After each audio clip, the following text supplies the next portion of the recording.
Welcome to Shadeinthecity. City. I'm Treese. It's Nels. And we are jumping back into Real Housewives of Atlanta, y'all. The shadiness is real.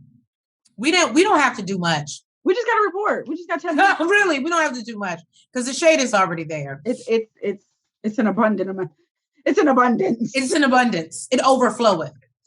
So please make sure that you hit that like button as you're coming in. And that subscribe button. And y'all, let's get into it and let's report on the shadiness of it.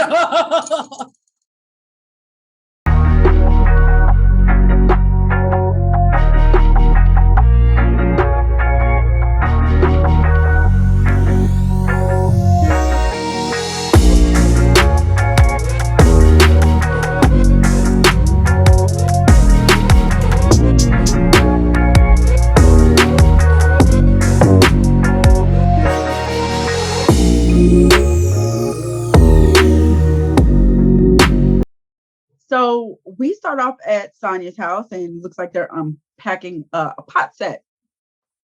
And apparently don't nobody in the house cook but the sister. She's like, what for show? And then we see we catch the sister's name. I don't think they ever put the sister's name up.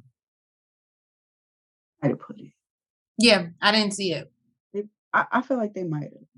Oh, well then we both missed it. But go ahead. But I know she's Sonya's stylist, and the mama is Sonya's manager. Apparently, the whole family's there. There's 9. It's a family affair, family business.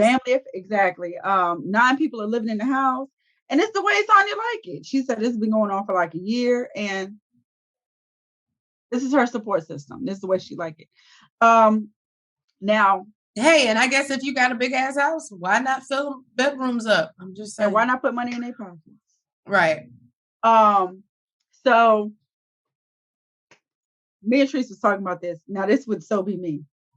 Apparently the mama went back to Jamaica and brought us some patties. Yes. Went to go get some real Jamaican beef patties. And everybody got their own box. Mm-hmm. And don't nobody want to share out their box. So apparently she went in the refrigerator to open a box. They get low. So they had a whole conversation about these patty problems. Right. And then the sister even gets into the fact that she used to have her own space, have her own house. She ain't used to this type. I'm like, damn, we just started over some patties. Now, I can see this happening with me. And even the mama, she's like, well, you ain't the only one. Like, you ain't the only one that, had their own space. She's like, okay. But we were talking about me. She asked me how I felt. And I was like, is all this tension over patties? Not the patties. I ain't gonna lie, them shits is like that. I might start a whole family feud. Okay. Y'all, we move on to the chateau. Chateau Charade. Charade now. And it is a chateau. Okay? It definitely is. Her mother's there. I missed her name, but we did see her mother there. She's preparing for Kenya's arrival. Apparently Kenya's going to come over and check her out. So the chateau looks amazing, y'all. I mean, she has clearly put a lot of work into it. And even just the design, the furniture, I just loved it. You can because remember she said she don't do no IKEA furniture. Right. You can tell everything is very kind of like hand-picked and detailed, and great job on the chateau, boo. That's one thing I have to give you. Now, she takes Kenya down to the basement, and I'm sure we all remember from previous seasons when the chateau had not yet been finished, and Sheree decided to have a gathering at the chateau. Kenya snuck her ass down to the basement. And Kenya snuck her ass downstairs, and of course, being the shady person that she is, ran and snitched that her basement wasn't done. Mm-hmm. Boy, is it now. Look, this is all while I think Kenya was still in an apartment with the right refrigerator, but we'll get back to that. So she takes her down to the basement. Y'all, she has a spa room. She has a whole club lounge, a bar. Like it's beautiful. Like I'm trying to party at the chateau for some occasion in the basement. Pick me. Right. I hate to be a pick me, but pick me, right? So her and Kenya sit down and they talk, and she just says, like, I love this happiness that's radiating off of you right now. Like, you just look like you are really in a good space and place. And then they start to joke about Marlo's gala. And so Sheree basically says that she could have worn her joggers. Because they're out. The joggers are out. And then Sheree tells her that Marlo had a few things to say about her. And you know how when she first moved here 9 years ago, she lived in an apartment with a white refrigerator. And Kenya says, well, what's wrong with the white refrigerator? At least I could pay my rent. Well, and then she takes it further and says how she doesn't like how she came at Drew about her bun. And she said, and especially from someone who's in here getting Bosley treatments. I said, Kenya. I mean, it was boom, boom, boom. There was no way you could dodge those. You couldn't you couldn't dodge that shade. I said, damn. She was firing. She was.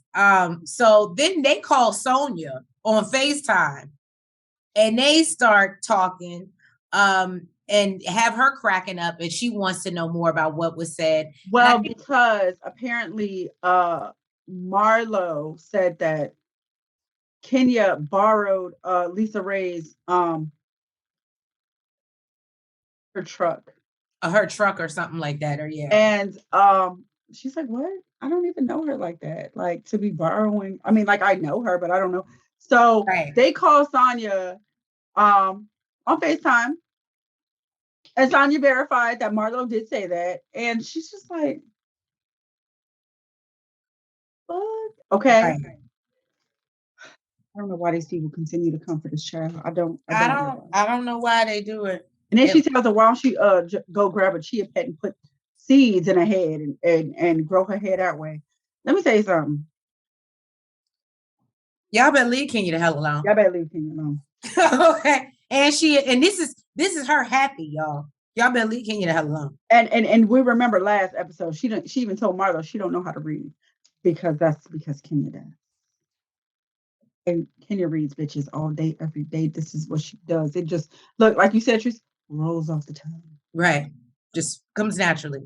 So then Kenya, and I said this last review, that Kandi was making a mistake and it was a tad bit messy. She did say that. She tells Sheree that there was a conversation and Kandi told her, and we see the footage of her talking to Kandi, that apparently Sheree and Drew share an assistant, which we know is Anthony, the young man that we met first episode. With the healthy libations. Right. So now apparently Anthony has been going back to Drew and sharing things about Sheree, i.e. that she owes him money. And so Drew... Tell her all her personal business. Right. So Drew calls Kandi to say, well, what should I do? And she tells her you should probably have a conversation with Sheree. Now, what I didn't like was, like I said, Kenya then takes this opportunity to say, well, what? I'm just. Oh, Lord. So then Kenya then takes this opportunity to say, well, you shouldn't be worried about what's going on over there anyway, because it's a lot, because her husband's out here messing with one of the other assistants. She offering to give massages. And Sheree is like, that's what she needs to worry about instead of worrying about my business. Of course, that's what she's going to say, because you telling Drew's business. Right. And all I could say was, why would we let Kenya get this information? Look, again, they just made good 2 minutes before she knew all your business. Did you really think? The only thing I'm gonna say is Sheree saying that's what she needs to worry about is the assistant problem, but Sheree ain't never say if she owed that man or not. If she paid that money. Drew sat down with her husband and she's like, you know what? I talked with Kandi. And she brought up your assistant's IG. I feel like he already seen it. Or he already knew what it was about, because he was like, Well, I fired her. Didn't tell you that we don't talk. I fired her. He's like, you know what? Like this bullshit, like this back and forth, this, what she call it? The tumble dryer, like a tumble dryer or some shit like that. Like, dude, like Drew. Like, She can't get a straight answer out of him. Like, do you know who the fuck you are, bitch? You are Drew Sidora. Like, who the fuck is this nigga? Somebody who played for Rutgers but never played on the team. He's nobody. We actually know who you are. We only know him because of you. The fuck is he? He says, like, I understand why you're uncomfortable with other women, and it could be because of how she looks. And Drew was like, oh, well, how does she look? Like, how does she look that would make me feel uncomfortable? He's like, she's a 50-year-old woman. And she's like, so does that mean what? Men all that means to me is clearly you like old pussy. Right. Men do like older women. The fuck that mean? And Drew was basically like, if you found that same shit in my phone, it would be a problem. Of course. That's not the message. But that's what happened, dude. The fuck are you talking about? So he's gaslighting her, saying that, from day one, you had an issue with her. They made a whole skit about him gaslighting and showed the history of all the times, or I'm not even going to say all the times, of the few times that he gaslighted her.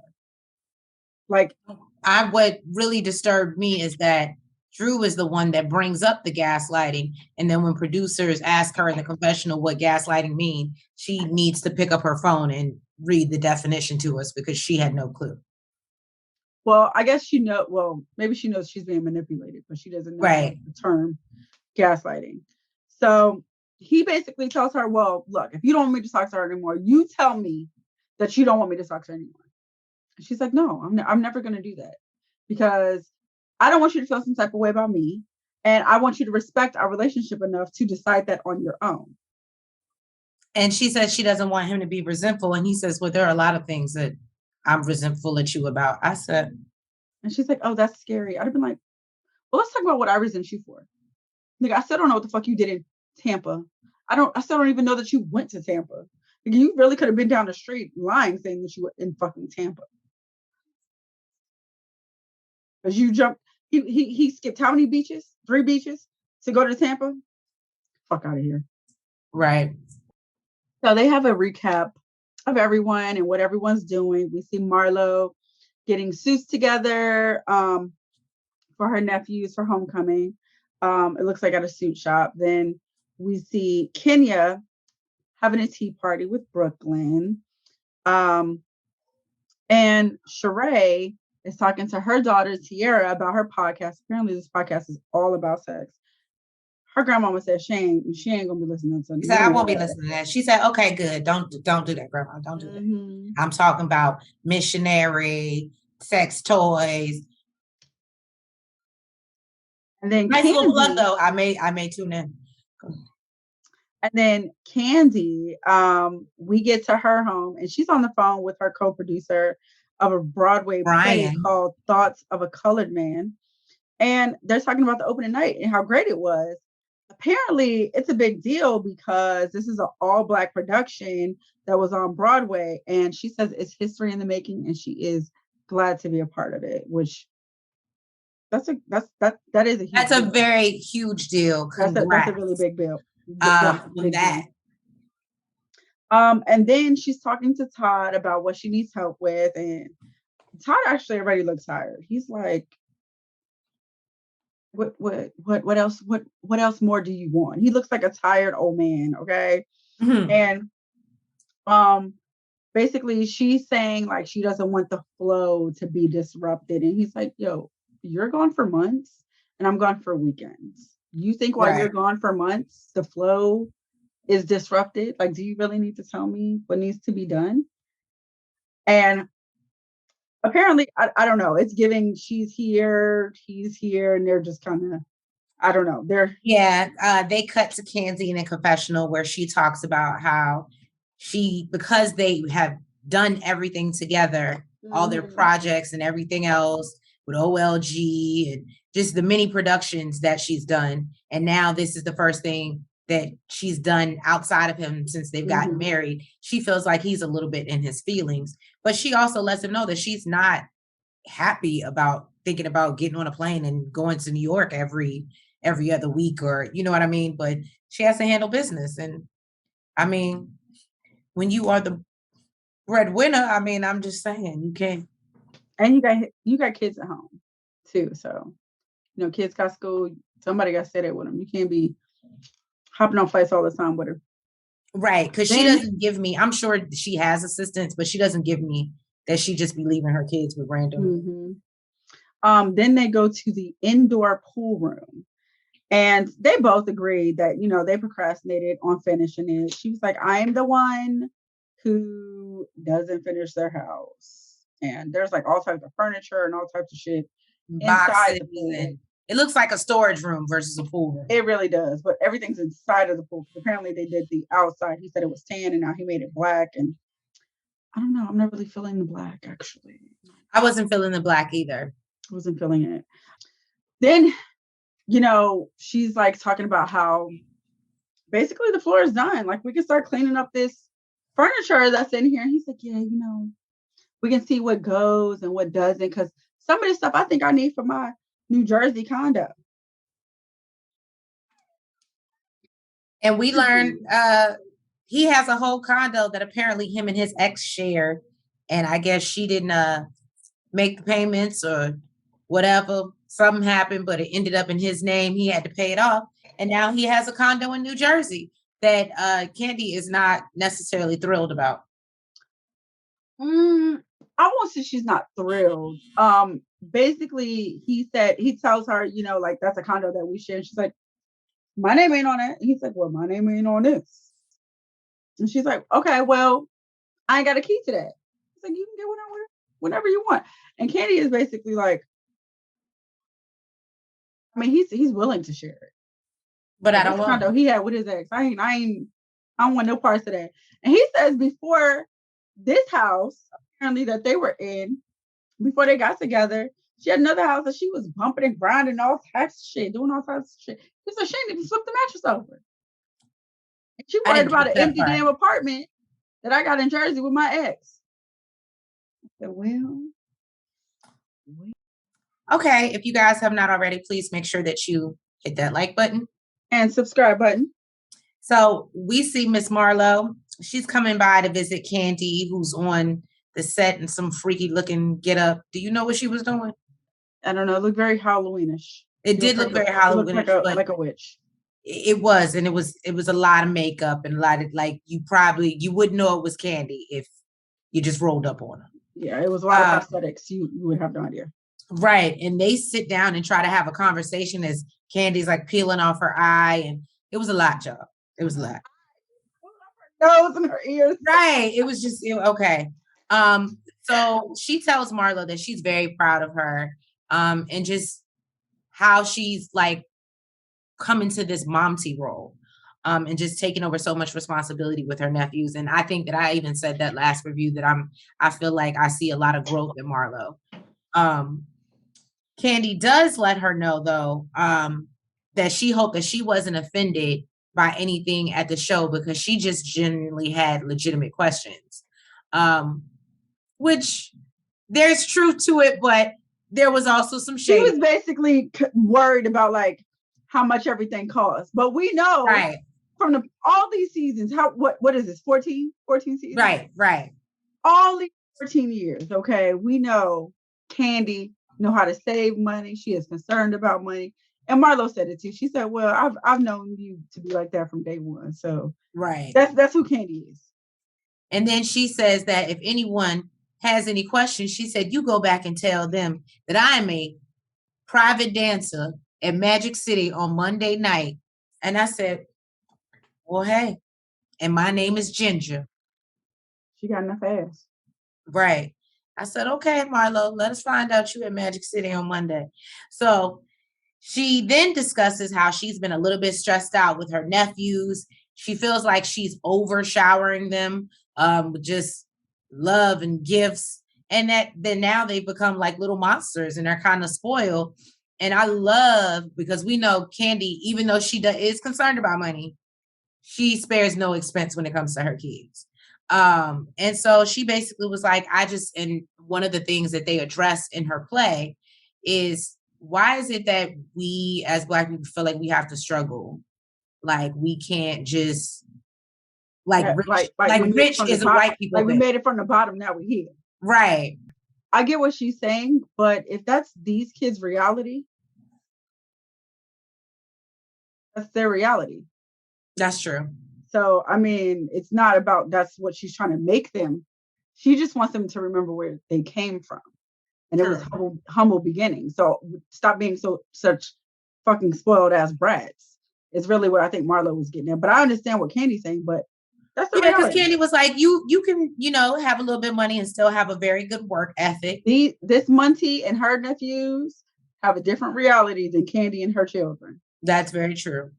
So Marlo says that she always appreciates the Cashaps for the graduation and birthdays, but she says that she wants Kandi to be more hands-on.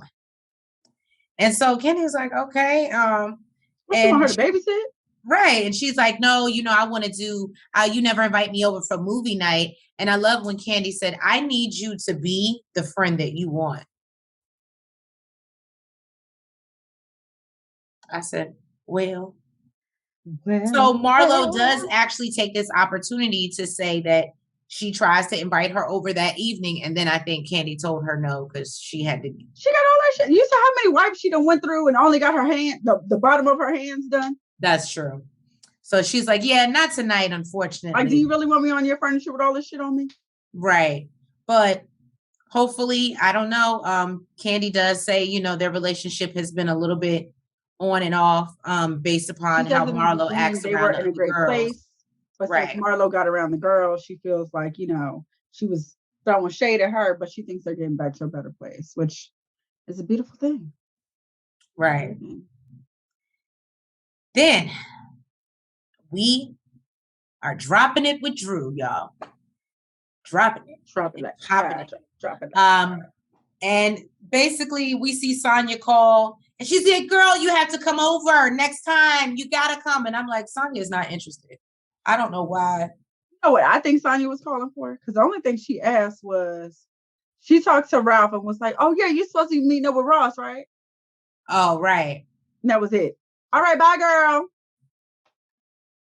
That's it. Checking his whereabouts. You said you're gonna be checking that story. She's checking that story, making sure that she check out. But you're asking the wrong motherfucker. You should have been calling Todd, because that slimy motherfucker will lie for his ass. I'm telling you, I don't even know him, but he will lie for his ass.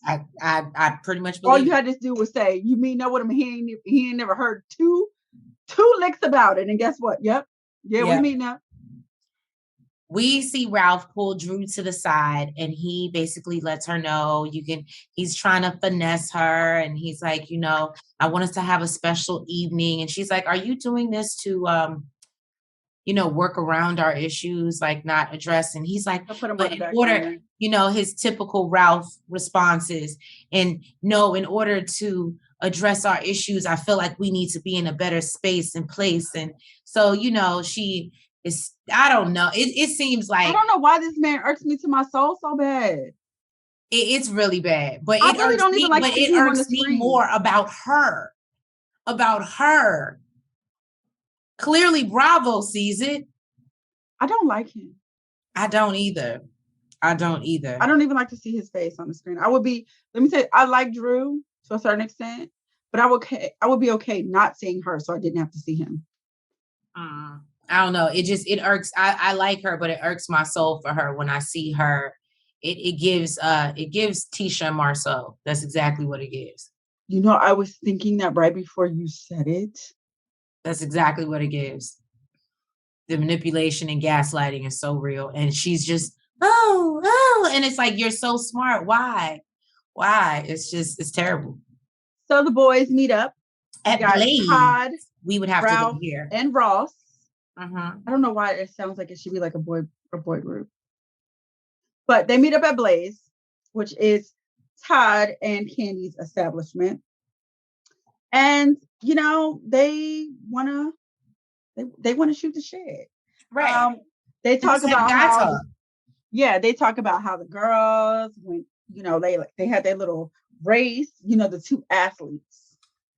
Then they discuss their age. Apparently, Ross is 39. 38. And Todd is 48.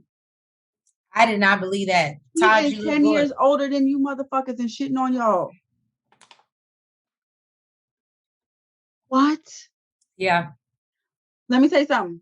I know I said the last scene, Todd looked tired, and he probably really is. But Todd looked good as fuck for 48. I would have never guessed 48. Okay. Right. Ever. He's knocking on 50's door. Like, I would have never guessed it. Then they discuss kids. And Ross talks about how he wants Sonya to have another baby. So he's still consistent with this narrative. Todd's like, nah, I'm good. We got our kids. Then Todd brings up the assistant. Todd have been talking about this assistant. Huh? Todd was being messy. I love that he is on his wife's energy. I love that they're matching each other's energy. I fucking love it. Okay. He's like, yeah, my wife has been talking about your motherfucking sis. That's what we've been talking about around the house. Ross is like, yeah, my wife too. That's all we talk about is your goddamn assistant. I want to see this picture because Todd was like, yeah, supposedly she got a fat ass. She got a nice body. And you out here talking about, oh, she's 50 years old. She's a 50-year-old woman. And he's like, every girl in Atlanta got a fat ass. Like, what the hell that mean? Like, sir. Kind of true. And we get on him talking about how he is a man. Okay. I mean, I love how Todd played him. He was like, oh, so that's what you went with? He was like, okay. Yeah, I just meant it like, I'm a man. So like, I can solve my own problems. He was like, I'm not believing it, but if that's what you're going for. He was like, all right, okay. He was like, so in the confessional, he's like, yeah, it's like when a man says they don't want to take medicine. Like, that's what men do. Please, Todd played the fuck out of him. He was like, I'm gonna start using that. I'm a man. LOL. Like, you sound dumb. You sound dumb. Like, nobody believes you. Your wife didn't even believe you, and she's dumb. Like, get this man off my fucking screen. I can't stand him. So then he basically ends it with Drew should have never went through his phone. Why? Bitch, she's your wife. You got me fucked up. What's yours is mine. Our phone. Got me fucked up. And then I'm glad they changed the subject because I can't deal with this man's stupidity anymore. Ross talks about how, his wife's entire family is there. All of them. Remember, all 9 of them. And him and his wife are trying to buy property, but he's like, it's not a big deal because that's his family. Like, they've been married they've been together for 18 years, so it's not a big deal. And then Todd talks about, his issue about his place in Jersey. Apparently, it's on the water, right? And he had to buy his ex out of this place, and he's like trying to explain to Candy, like, when we go to New York, this is a nice little place to have. He's just like, I just don't think the women want us to have our own shit. You know what that was giving me? What? They just don't want to see us happy. As I've stated before, again, I'm here for the growth, Marlo. I just love this light that even though you can still be petty, and we love that about you as well, I love seeing this side and learning these things about you because it now makes a lot of sense about your makeup and who you are. Go ahead. So apparently Marlo does have a little village. Because her nephews call one of her assistants. I think his name is Justin. Uncle Justin. Right. And the other one is like, I want to be called aunt. Ty. Like, why y'all don't call me aunt? Like, the fuck? But apparently at one point, and this is probably why they got close, her nephew William, I think that's Is that the younger? I think that's the younger one. I think that is the younger one. Came to her and said, you know, like something's different down there. You know, she's like, hold up, whoa. Like, I'm not ready for this. Right. Justin. Uncle Justin. Yeah. Come over.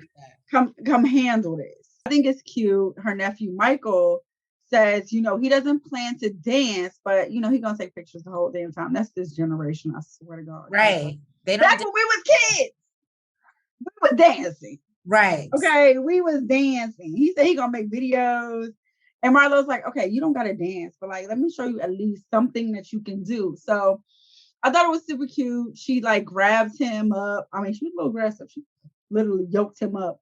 She like, you know, this is how you can do. And she's like, you know, showing him like just trying to basically slow dance. Dance, you know what I mean? And then you know the honest, like, I mean, not the honest. Well, Ty, she's like, well, what if they play ratchet music? Like ghetto ratchet music, like.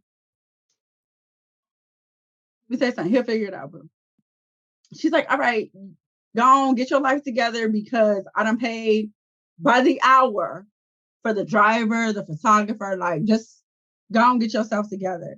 And then we find out that Marlo, she said she grew up in the projects. Her mom used to get high on drugs. And she used to get her ass all the time. She said foster care was her safe haven, which amazing to me because any foster care stories I hear is usually the opposite. So I think, but you know what, I actually think that's the second time I've heard that, because if you think about Memphis from 90 Days, she said the same thing. I guess it's hit or miss. That was better than being at her house. Yeah, I guess it can be hit or miss. So then Marlo is reminiscing on her first homecoming. And she says her aunt went all out for her, which I thought was super cute because she's the Muntie going all out for, you know, her nephew. And she says it's all about memories. So they're taking pictures and it was just super dope. It was I actually, cute. Got a little emotional watching it. I thought it was super cute. We see it, Drew getting ready. Ralph has flown out stylists and he has an assistant there to pick her up, to meet him. And you know, she puts on this dress, which it was a lot. It was a lot. Sometimes too much can take away from it was a lot. What I think it was, to be honest with you, I think it didn't fit because there was a point where you can see like almost her entire ass. I feel like if it was on someone different, it might have. Right. It might have. Yeah. So the dress was kind of a fail. Sorry, Drew. But the hair looks great. Wig was awesome. She was feeling like Beyonce. Right. And your confessional looks beautiful. So we're gonna blame that on Ralph. So the stylist. Right. So we get to Ralph's homeboy's tailor shop, and she's like, "Oh, what are we doing here? Why are we here?" I can understand because I was confused. And then he takes her to the back where he has a private dinner set up. There's rose petals everywhere. And it's very romantic and beautiful. And what looks like is going to be a beautiful night may not be such a beautiful night. It starts off, Ralph, you know, goes in with his pleasantries about how he made her feel like a queen when he proposed to her, and he just wants to make her feel like that again. And he knows that he's an asshole and he loves her and he wants to be the best husband and best father. And she does say that he does go out his way to make her feel like the most important thing in the world. Drew. Is that after he's done some fuck shit? Or before? I bet you the bitch he was with in Tampa felt even more special when he was ignoring your calls and drove all the way the fuck out there to go see her. I bet she felt super important. I don't know. So she said that she just wants to make sure they don't continue to have these really high highs and then have such low lows, and that she wants to deal with their problems on a deeper level. He then goes to talk about, hey, you know, I'm just trying to have a good night. And I realized by going to speak to Dr. Ken, this marriage counselor that they're going to, he realizes that he needs to change up his order of his priorities. And he said before he needs to come first. And then God, and then God himself, his wife, and then his children, and then everyone else. Because initially it was God, his wife, and then he was last. And she said, well, did you really think you had it in that order before? And he's like, yeah. So obviously this confuses her. And he basically continues to try to reiterate to her, I really don't want to talk about anything that we're going through. And she says, this is part of the problem. I feel like I can't ask you questions. I'm walking on eggshells, just trying to have a conversation that needs to be had. And because I feel like I don't want to deal with the wrath of Ralph, I can't speak. Yeah. He then begins to go off and tells her that he is going to pay for a session with Dr. Ken because she needs to learn how to appropriately speak to men. I said, this misogynistic asshole bullshit that you are on, Ralph. Oh my God. I told Nels, this is worse than Marceau. I'm sorry. No. I can at least talk about Marceau. I can talk about Marceau without my skin crawling. Okay. I cannot even. Right. That's what it makes you. Trust me. And it blows me because you see Drew just sitting there taking it. And she was like, she insulting her. I'm going to pay for a session so you can learn how to talk to women. And he don't like that. He don't like when she dish it back. And I don't know. It was a hot ass mess. Then somehow it's something about manic tendencies, and I don't know. And so then she said, well, you're a maniac. And then he's like, well, what is a maniac? And try to make her feel stupid. So of course she goes and pulls out her Google and reads the definition of a maniac, which she was kind of given the way he was about to go off the Richter. Finally, she just is fed up because she feels like she can't express herself. What another thing that I noticed too, she laughs off her hurt. Who does that remind you of? Shay. Mm-hmm. So we're referencing Put a Ring on It, by the way, guys. We're throwing out all these names. But anyway, you should watch that one as well. You should watch that when we review that one as well. So no, basically she walks off and tries to take a minute. She comes back and she's like, well, if I'm not going to be able to talk to you openly and freely, and we're not, what are we really doing? Well, then she's like, if me talking openly and freely is going to make us have a bad evening, what are we doing? And I completely agree. Basically, us having a conversation. First of all, this is what I wanted to say. First of all, I am okay with a man trying to woo his wife.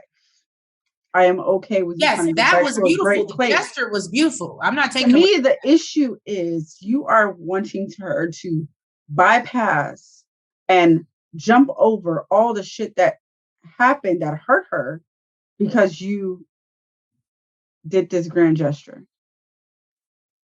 I can guarantee you, and I'm not saying it doesn't mean shit, right? But I can guarantee you sitting down having a truthful, real conversation, open conversation would mean about what the fuck happened and why the fuck it happened, why it should never happen again. Facts. You won't even have to spin your bread, homie. I guarantee you, y'all will have a motherfucking unforgettable evening. Right. Where you didn't have to hire a makeup artist, a stylist, a hairstylist. Okay. Y'all will have an unforgettable motherfucking evening. Okay. And I cannot stand when dudes just want you to sweep shit under the rug because they did this grand fucking gesture. The grand scheme of things, no, it really doesn't mean shit. Right. It just irks my soul. Same here. I am not here for Ralph, y'all. We are not here for Ralph. Well, thank you guys for tuning in to another review of Real Housewives of Atlanta. We can't stand Ralph. Please hit the like button. hit the comment, but well, leave a comment. I'm sorry. I was thinking subscribe. Subscribe is on my mind. Subscribe. That too. And make sure you hit the notification bell. And please make sure that you are following us on all platforms. Yes. And we will catch you next week for another review of Real Housewives of Atlanta. Good night. Good night. Front, back, side to side. Make sure you go like and subscribe. Front, back, side to side. Make sure you go like and subscribe. Hey!